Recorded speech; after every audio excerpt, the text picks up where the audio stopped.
पत्रकारों की सुरक्षा के लिए मानक प्रचालन प्रक्रियाओं के संबंध में एक मसौदा तैयार कर रही है। यदि हाँ, तो तत्संबंधी ब्यौरा क्या है?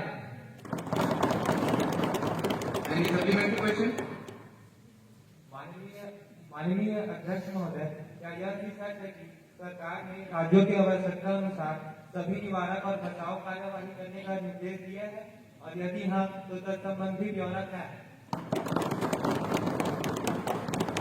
Minister please. माननीय अध्यक्ष महोदय, मैं आपके सहारे विपक्षी दल के सभी सदस्यों को यह बताना चाहूंगी कि नागरिकों की सुरक्षा में मौजूदा कानून पत्रकारों को भी कवर करता है। भारत के संविधान की 7वीं सूची के अनुसार पुलिस और लोक व्यवस्था राज्य के विषय है तथा राज्य सरकारें अपनी विधि प्रवर्तन एजेंसी के जरिए अपराधों की रोकथाम करने, पता लगाने और जांच करने तथा अपराधों पर मुकदमा चलाने के लिए प्राथमिक रूप से जिम्मेदार है। राष्ट्रीय अपराध रिकॉर्ड ब्यूरो पत्रकारों पर होने वाले हमलों के संबंध में विशेष आंकड़े नहीं रखता है। केंद्र सरकार पत्रकारों, मीडिया कर्मियों सहित देश के सभी निवासियों की सुरक्षा एवं संरक्षण में सर्वाधिक महत्व देती है। गृह मंत्रालय ने राज्यों एवं संघ राज्यों को कानून एवं व्यवस्था बनाए रखने और यह सुनिश्चित करने के लिए समय समय पर परामर्शी पत्र जारी किए हैं कि कानून को हाथ में लेने वाले व्यक्ति को तत्काल दंडित किया जाए। विशेष रूप से पत्रकारों की सुरक्षा के संबंध में दिनांक 20 अक्टूबर, जी हाँ, दिनांक 20 अक्टूबर 2017 को संघ राज्य क्षेत्रों को एक परामर्शी पत्र जारी किया गया था, जिसमें उनसे मीडिया कर्मियों के लोगों एवं उनकी सुरक्षा एवं संरक्षा के सुनिश्चित करने के लिए कानून को दृढ़ता से लागू करने का अनुरोध किया गया था।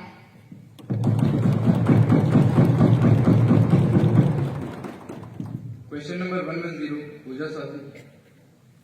माननीय अध्यक्ष महोदय, मैं हमारे शिक्षा मंत्री से यह पूछना चाहती हूँ कि क्या हम इस बात से अवगत हैं कि किस तेजी से हमारे देश में छात्रों के आत्महत्या के मामले बढ़ते जा रहे हैं। युवा पीढ़ी और देश का भविष्य इस तनाव से गुजर रहा है कि लगातार आत्महत्या की ओर अग्रसर होते जा रहे हैं। हर एक घंटे में छात्रों के द्वारा 3 लाख आत्महत्या का जिम्मेदार बच्चे हैं या हमारी शिक्षा नीति। कृपया शांति बनाए रखें। संबंधित मंत्री कृपया जवाब दें।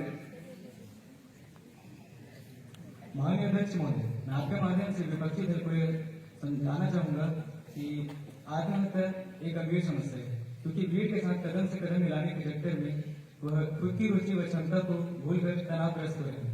और इन्हीं तनाव से छुटकारा दिलाने के लिए हमने NEP नेशनल एजुकेशन प्रोग्राम के तहत सिलेबस में तर्क सहित समझाया है, ताकि बच्चे प्रभावशाली नव निर्माण की चीजों को समझें तथा उनके व्यक्तित्व का विकास हो और वह समाज जागरूक नागरिक के रूप में उभरे।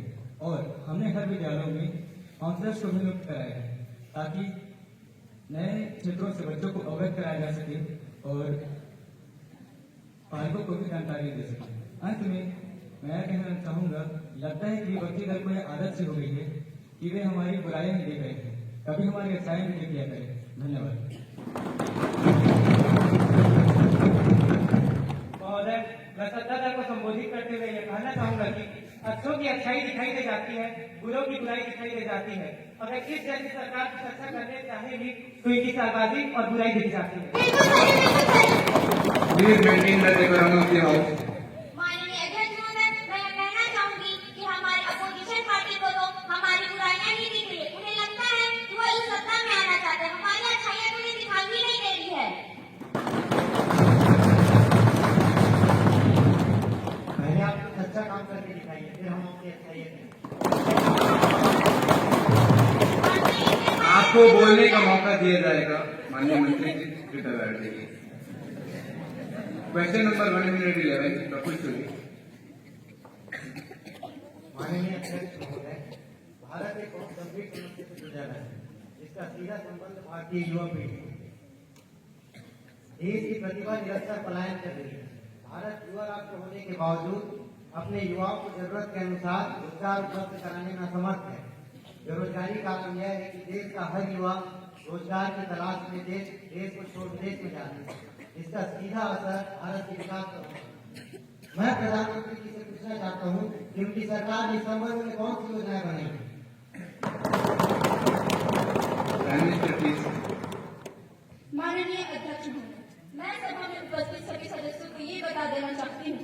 भारत की सरकार अपनी युवा पीढ़ी को रोजगार उपलब्ध कराने में प्रतिवर्ष 2 लाख नौकरियों, जी हाँ 2 लाख नौकरियों का जो लक्ष्य निर्धारित किए हैं उसमें सफलतापूर्वक कार्य कर रहे हैं। हम देश की युवा पीढ़ी के भविष्य के लिए उतने ही चिंतित है जिस प्रकार एक माता पिता अपने बच्चों के लिए। सरकार विभिन्न योजनाओं के द्वारा युवा पीढ़ी को रोजगार कृपया आपको बोलने का मौका दिया जाएगा। सदस्यगण कृपया सदन की गरिमा बनाए रखें। सरकार विभिन्न योजनाओं के द्वारा युवा पीढ़ी को रोजगार सृजन के क्षेत्र में प्रोत्साहित कर रही है, जैसे स्किल इंडिया प्रोग्राम, जिससे भारत के युवा रोजगार की मांग नहीं बल्कि रोजगार उपलब्ध कराने के सामर्थ्य होगा और देश का विकास इसी से संभव। पर मैं उपस्थित सभी सदस्यों को ये भी बता देना चाहूंगी कि विपक्षी दल इस मामले में हम पर दावा नहीं लगा सकते कि भारत सरकार कुछ कदम नहीं उठा रही। सरकार ने विभिन्न योजनाएं बनाई हैं, जैसे aspire scheme, prime minister employment generation program, प्रधानमंत्री रोजगार स्कीम, प्रधानमंत्री Mudra scheme, self employment landing scheme, self employment program for urban poor scheme, micro credit scheme for SH group. और इन सभी योजनाओं का उद्देश्य भारत की युवा पीढ़ी को पलायन से रोकना है। Question number 112 Sudarshan Jharia please. माननीय अध्यक्ष महोदय, क्या मंत्रीगण ये बताने का कष्ट कर सकेंगे कि आर्थिक आंकड़ों के आधार पर इस समय भारतीय अर्थव्यवस्था मंदी की चपेट में है, क्योंकि हमारी जीडीपी लगातार कम होती जा रही है।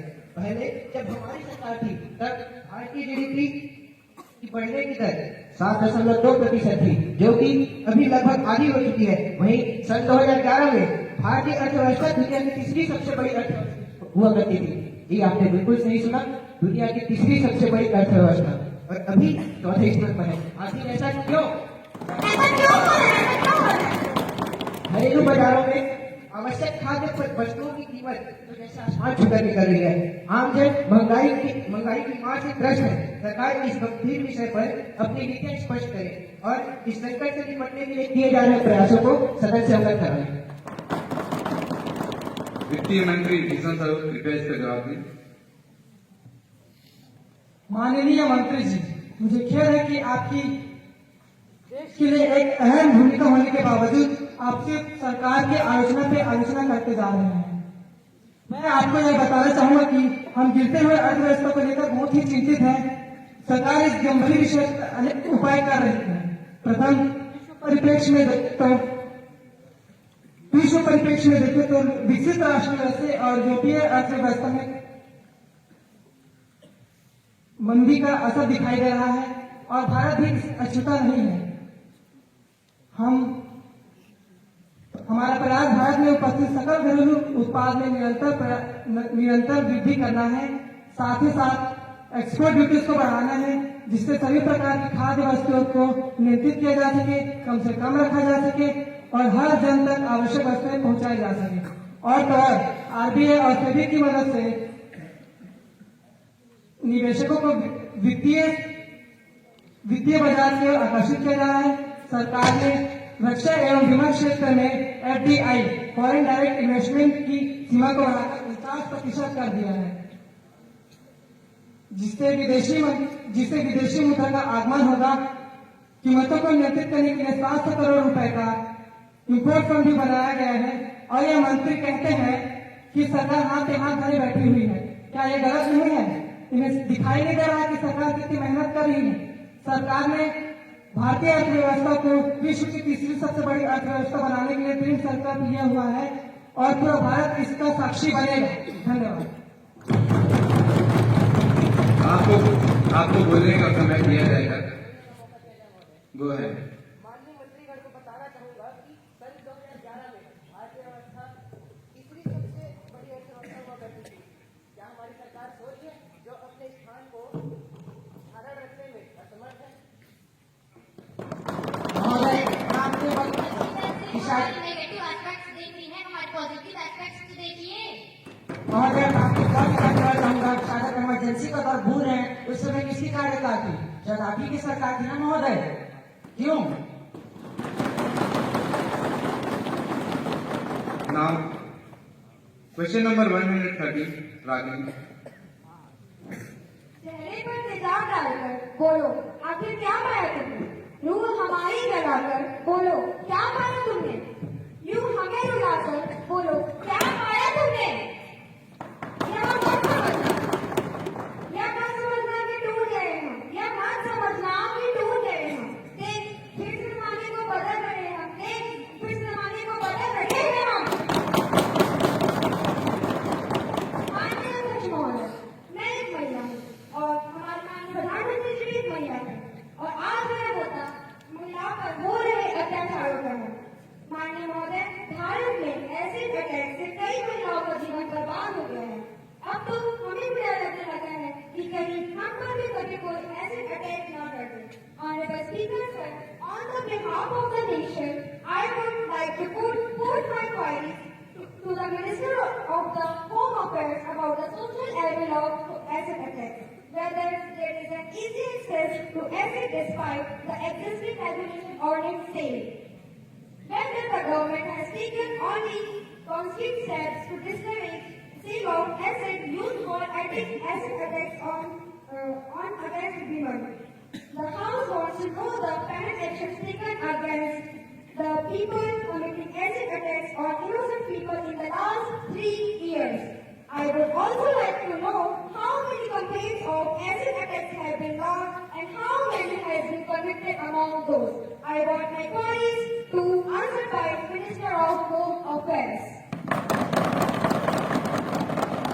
Minister of Home Affairs, Aarti Thakur, please. Honorable Speaker, sir, I am worried about the safety of all women, but I am not afraid and no woman should be frightened, as the government is trying its best to reduce and stop the acid attacks on women. And we believe that in the future there will be no acid attacks on women. According to their question, I would like to state that as the police and public order are the state subject under the 7th schedule to the Constitution of India, it is the responsibility of the state government to maintain the law, order, protection of life and property of citizens, including investigation and prosecution of crime against the citizens. To regulate the sale of acid, the Ministry of Home Affairs has circulated modern poison rules to all the states and UTs. Retail sale of acid are strictly regulated in a term of Poison Rule 1990. The latest advisory has been issued on August 2023. Again, I repeat, the latest advisory has been issued on 12th August 2023. The advisories are available on the website of Home Affairs. And we promise that in the coming future, there will be no acid attacks on women. आप झूठे वादे करें, आप झूठे वादे तो करें ही ना, क्योंकि अगर भविष्य में अगर ऐसा कृत्य हुआ, इसका जिम्मेदार क्या आपकी सरकार होगी? आप इतनी गंभीर समस्या को लेकर किसी पॉलिटिकल कंपटीशन बनाना चाह रहे हैं?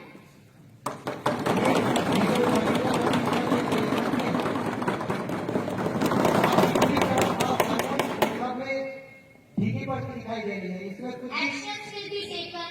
Actions will be taken. But in the future, if this type of situation comes, then you resign. Will you resign? आप हमेशा एक्शन के लिए टेकन बोलते हैं, लेकिन कोई एक्शन होते नहीं है। विपक्ष दल की नायिका शांत रहें। अगर तो पर आप सभी को सुझाव देना चाहिए इसके बदले कि आप इस समस्या को पॉलिटिकल कंपटीशन बनाएं। And we promise that in the coming future there will be no acid attacks on women. Hope my opposition might have got the answer. now, question number 10 and paper will be later.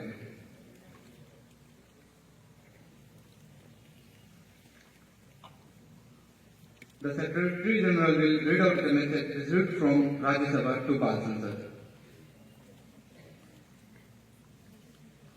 महोदय, मुझे बाल संसद की राज्यसभा से प्राप्त email की संदेश की सूचना दी। महोदय, बाल संसद के राज्यसभा से की प्रक्रिया तथा कार्य संचालन विभाग के अनुसार अवैध आवेदन विधेयक 2016 एक प्रतिशत पटल पर रखने का निर्देश हुआ है, जो राज्यसभा द्वारा 2016 को हुई बैठक में पारित किया गया। The Secretary General shall lay on the table a copy of bill passed by Rajya Sabha. महोदय, मैं राज्यसभा से द्वारा प्राप्त किए गए अवैध आवेदन विधेयक 2016 को एक प्रतिशत पत्र पर रख सकता हूँ।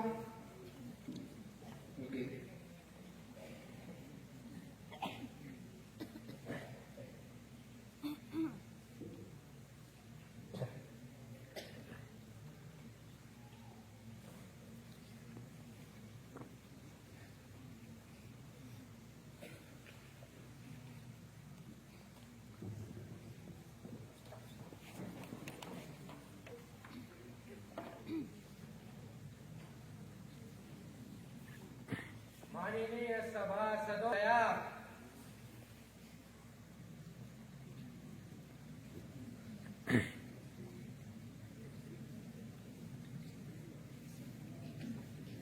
Please sit.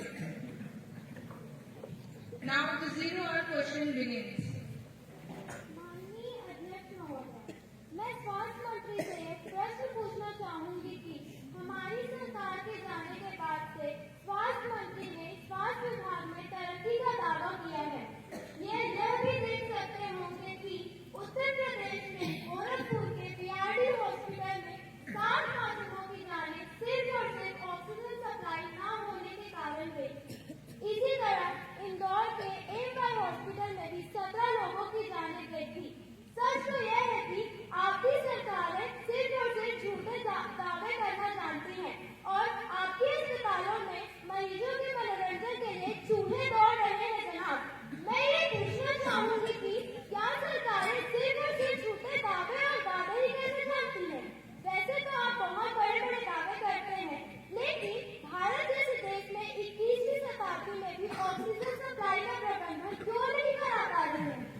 उत्तर प्रदेश में हुई इस लापरवाही पर क्या यहाँ के मुख्यमंत्री को इस्तीफा नहीं देना चाहिए?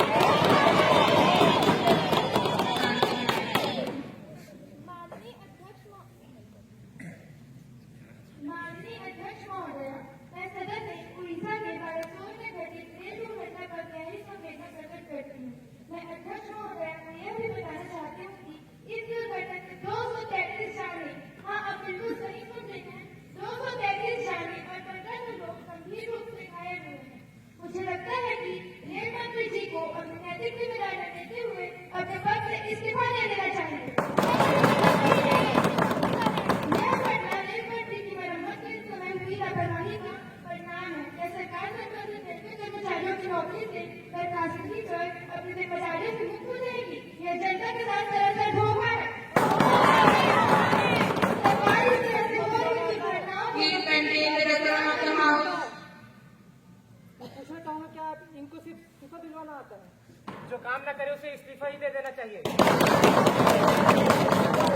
पद पर रहने का कोई अधिकार नहीं है। सहायता करने के बजाय खाली यही बोल रही है कि इस्तीफा दो। इतना आसान नहीं होता, सभी मेहनत करके तक पहुंचना। आपको बोलने का मौका दिया जाए। सरकार इस तरह से हो रही दुर्घटनाओं को रोकने के लिए क्या प्रयास कर रही है? सदन को अवगत कराने की इस्तीफा माननीय अध्यक्ष महोदय, सरकार ब्यूरोक्रेटिक शक्तियों का दुरुपयोग कर रही है। सीबीआई सरकार ने अपने अनुसार विरोधी विकेट के खिलाफ गैर कानूनी रूप से डराने और धमकाने के रूप में इस्तेमाल कर रही है। सरकार के विरोध में रहने वाले विपक्षी दलों के सदस्यों पर भी आए दिन प्रवर्तन निदेशालय के छापे मारे जा रहे हैं, जिससे लोकतंत्र की भूमिका खतरे में। अगर यूं ही हमारे पर नजर रखते हैं तो हम काम कैसे कर पाएंगे? इनकी गलतियां कैसे बता पाएंगे? और सरकार इन परिणामों से दबाव बना रही है। Parliamentary Working Minister, please, Chairman. Speaker Madam, I will convey this matter to concerned ministers. Speaker महोदय ने विशेष अधिकार हनन का गंभीर उल्लंघन किया है। सिविल सोसाइटी के कुछ समाचार चैनलों और समाचार पत्र मुंबई के सदस्यों ने संसदीय स्टैंडिंग द्वारा अनुमोदित भूमि अधिग्रहण विधेयक 2013 के मसौदे पर टिप्पणी करते हुए इन सभी को बेईमान बताया और इसके बारे में अपना संदेह व्यक्त किया। पूरे राजनीतिक वर्ग और सभी माननीय सदस्यों की अखंडता का हनन हो रहा है। इसलिए अनुरोध है कि अब मुझे इस मामले पर पूरा प्रश्न पूछने की अनुमति दी जाए। Nidhi has given the notice earlier. this notice along with a copy of newspaper cutting and statement made by the civil society member if recorded. I shall consider it. You cannot spring a surprise on me like this. Ma'am, I had already given notice of it at 10:50 a.m. today. Okay, I shall consider it and let you know my decision. Now, honorable members, I had to make an announcement on the behalf of the members of the parliament. I have great pleasure in extending our warm welcome to Their Excellency Ms. Renu Roy and Ms. Himani, Speaker of the Bangladesh Parliament and Member of the Bangladesh Parliament delegation, who are on visit to India, are our honored guests. Ms. Renu Roy, Speaker of the Bangladesh Parliament. Ms. Himani, Member of the Bangladesh Parliament. Now, let us take the calling attention. Ms. Reshmi Kabinet will take the attention of Prime Minister. माननीय अध्यक्ष महोदय, मैं प्रधानमंत्री जी से पूछना चाहूंगी कि सरकार द्वारा की जाती कोशिशें से देश लगातार प्रगति की ओर अग्रसर है या नहीं। जैसे प्रति व्यक्ति वार्षिक आय का बढ़ना, विदेशी मुद्रा भुगतान में वृद्धि, सार्वजनिक सुविधाओं के क्षेत्रों में वृद्धि, साक्षरता दर। लेकिन यदि साक्षरता दर का पैमाना देखा जाए तो क्या किसी का आवेदन पर अंगूठे के स्थान पर नाम लिखने साक्षरता कहलाता है? और अगर कहलाता है तो क्या शिक्षा प्रणाली का परिहास है? और क्या केवल आंकड़ों का जुगाड़ है? प्रधानमंत्री जी बस करें। माननीय अध्यक्ष महोदय, मैं सरकार की ओर से हमारे विपक्षी दल को बता देना चाहती हूँ कि हमारे द्वारा किए गए वादे केवल वादे नहीं बल्कि उनका असर इस वर्ष दिखाई दे रहा है और आने वाले समय तक लगभग पूरा देश साक्षरता का प्रमाण है। हमने बाकी क्षेत्रों के साथ साथ भारत को शिक्षित बनाने के लिए भी कई योजनाएं बनाई हैं और आपकी जानकारी के लिए बता दिया जाए तो साक्षरता उसे कहते हैं जिसमें एक व्यक्ति को मौलिक शिक्षा का अधिकार है। और आपको यह भी बता दें कि भारत की साक्षरता 2011 में 72.9, जी हाँ 72.9 और 2016 में 77.7। इससे तो यही साबित होता है कि हमारे द्वारा लाए गए योजनाओं का फायदा पूरे देशवासियों को हो रहा है।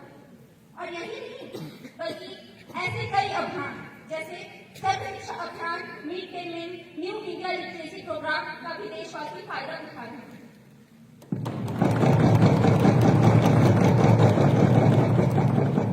Now the time for legislative business. Honorable Prime Minister, please introduce the bill.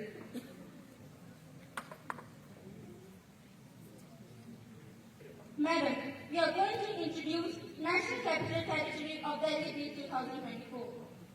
The bill replaces an ordinance promulgated by the Centre for handling the transfers and postings of officials in the Delhi government. The bill does away with the contentious section 3A of the ordinance that held that the Delhi Legislative Assembly will not have control over services under entry 41 of least second of the 7th schedule of the Constitution. The bill, like the ordinance, provides for the establishment of the National Capital Civil Services Authority, NCCSA, which will comprise the Chief Minister who will serve as the chairperson, the Principal of Home Secretary of Delhi as the Member Secretary, and the Chief Secretary of Delhi who will serve as a member. The authority shall have the responsibility to recommend the transfers and postings of all Group A officers and the officers of Delhi serving in the affairs of the government of National Capital Territory of Delhi, but not officers serving in connection with any subject matter, either fully or in part, connected with entries 1, 2, and 18 of least second of the 7th schedule to the Constitution, and entries 64, 65, and 66 of least second of the 7th schedule to the Constitution, which is connected therewith or incidental thereto to the Lieutenant Governor. The bill states that in case the Secretary to the Council of Ministers is of the opinion that the proposal considered and decided by the Council is not in accordance with the provisions